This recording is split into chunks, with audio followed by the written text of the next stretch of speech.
A block of mass m on the wedge of angle theta is shown in the figure. The wedge is given an acceleration a. What is the minimum value of a so that the mass falls freely?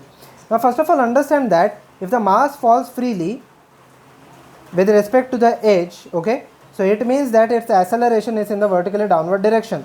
So basically the resultant acceleration of this, before writing the resultant acceleration, let us write down the forces on it. Mg in the downward direction.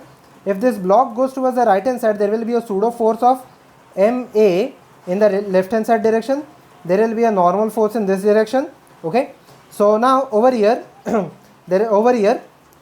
the block falls freely, it means that if the block falls freely, the resultant acceleration will be equal to mg in the downward direction with respect to the ground.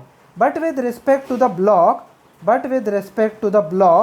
it will be equal to, just a minute, but with respect to the block, it will be equal to this direction. Okay, the mg will be, all the resultant acceleration will be in this direction. Okay, so over here, if the resultant acceleration is in this direction, then it can easily be said that if it falls freely, it will fall with the acceleration of mg sine theta.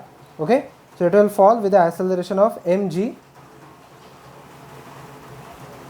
sine theta freely with respect to the block. Okay, the resultant acceleration will be equal to mg sine theta with respect to the block.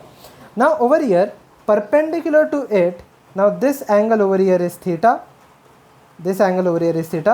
so perpendicular to it, that is ma will be equal to ma sine theta and parallel it will be equal to mg cos theta, but we are not interested in the parallel part. So simply it can be stated that if I take the mg, the component of mg in this direction, this is mg sine theta, and in this direction it will be equal to mg cos theta.